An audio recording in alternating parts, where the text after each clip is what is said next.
Hi, it's Ashley with At Home with Ashley. I have been turning board games into books, and it has been such a fun project. And I've been just like slowly doing it as I get new board games or as I like come up with new ideas. I've got a new idea.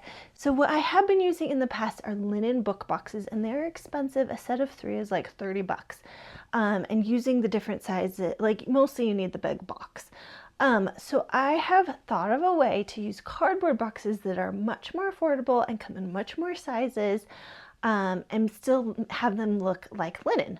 In the past, what I've done with the cardboard book boxes is I've painted them, and then on top of that I put vinyl. But when you slide them on and off the shelf, the paint flakes off, and it just, like, when you open them, it kind of starts bending. It hasn't been adhering well enough.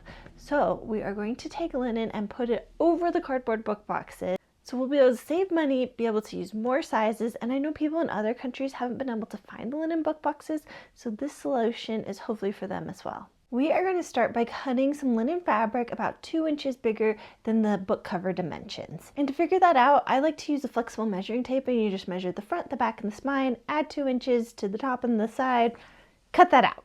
You're going to make sure to use a cotton or linen fabric for this step, and I am using a linen viscose combination, but that will dye nicely. So that's the biggest reason you want to use a natural fiber, so it'll dye well. Okay, so next we're going to dye it, and all you do is you take a big pot on your stovetop, you add water in it, get it boiling, add some dye, and then throw your fabric in. I like to use a stainless steel spoon to stir it around, and then when you like the color, pull it out. That's all you have to do. Mine only took a few minutes to get the right color, but I like softer colors, so it just depends on how much dye you use, how much fabric you're dyeing.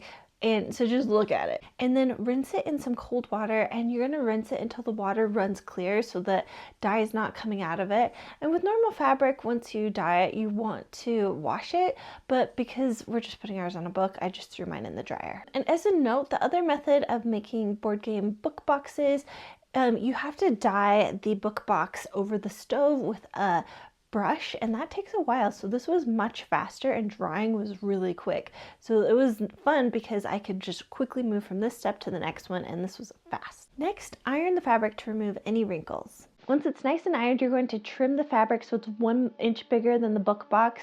And this is because when you dye it and you dry it, it will get really frayed around the edges, so you want to cut all that frayed part off.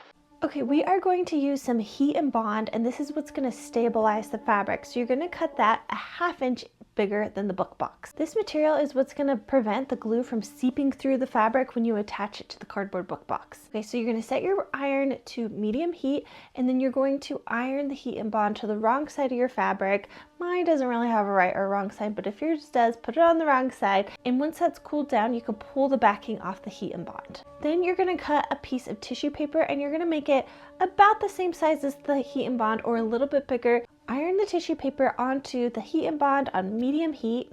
So this is one last piece of stiffener, and this is also what the glue is going to adhere to, and it'll adhere to paper, the tissue paper, much better than it will the heat and bond. And this is how you have your book cloth. And this is actually something they use in book binding. So if you're making like a hardcover book, this is how they make the fabric for that. So this should last a long, long time. You can also buy the book cloth on Amazon or other book binding supply stores.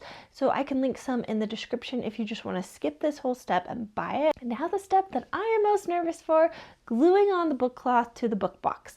So I'm nervous about this because I feel like if you mess this one up, the whole project's messed up. So no pressure. What you're going to do is you are going to mark center on the tissue paper where the book cloth will touch the top and the bottom of the spine, and then you're going to cut the corners of the book cloth. I am using a bookbinding tool to do this just because I want to get into bookbinding, so I bought some. But if you don't want to buy the tool, it's like 10 bucks. Then you can just use a speed square, or you can eyeball it and just cut it off at an angle at each corner. Put some Elmer's glue onto a paper plate, and then you're going to use a foam brush and brush it onto the spine. We're starting at the spine, we'll work our way out. Then on top of the glue, place the book cloth and press it into place with a bone folder. Add glue to the cover and press the glue in place. The tricky part came next because you need to fold over the edges and glue them onto the inside of the book box. So I added glue to the lip of the book box. I folded it over, used the bone folder and pushed it over, and it wasn't sticking super well. So what worked for me was getting some extra glue on my finger and putting it on the top of the fabric. And I think by getting it more wet and that extra glue just really helps set it. So one thing I regret with my book box is that I didn't cut the fabric bigger. And in the instructions, I told you to do it bigger than I actually did because mine's a little bit short and it looks dumb. If it's longer, you can always trim it or you can tuck it under the fold of the book box. So just go a little bit longer. Next, the inside cover looked a little dumb, so I added some cardstock and I glued it on. I wasn't super careful with gluing it on. In the future, what I'd suggest, or I will do differently, is push it on really well with the bone folder and then also open the cover and have that sit under some books so that it will dry nice and flat because it wants to kind of wave when it dries. And then it's time to cut the cover, which is very exciting. I just do this on my Cricut and I use heat transferable vinyl, HTV vinyl. I think that's what it stands for. So you make sure to put that shiny side down when you're cutting your stuff on the Cricut Design Space. Make sure to select mirror so it cuts it backwards, and then when you iron it on the right way, it reads the right way. And it's time to weed next. So all you do is you take your weeding tool, you pull out the excess vinyl, and then all you're left with is your design, and then you put the design onto your cover and the spine. I always use tape on the spine because that part tends to move a lot. At first I tried using my big Easy Press, but that was too big, and so I switched to my smaller Easy Press, which is really affordable. If you don't have one of these, this is the one I would suggest to get. Once that's all ironed on, you can pull off the plastic and you have your cover, which is so exciting because now you used a professional bookbinding step, which is making your book cloth, and you have this beautiful linen book box that you made yourself, which is very satisfying and it's much more affordable. So I love that. The texture is so good. It looks gorgeous. It fits right in with all the other books. So I am really happy with this adaptation from the original, turning the board games into books, and I hope you like this way as well. I'm really pumped about it, and I think it opens a lot of opportunities with different sizes of book boxes and affordability, more accessibility for people. So I'm very pumped about this. So if you like this video, please make sure to give it a thumbs up. If you have any questions about turning board games into books, make sure to put them in the comments because I will answer them. Also, I am making more detailed videos about the series. I've been a little bit slow because I've been doing a bathroom renovation, but I will pick those up soon. And so if you have questions, let me know so I can answer them. And if you're not already, please subscribe so you can see more of these videos.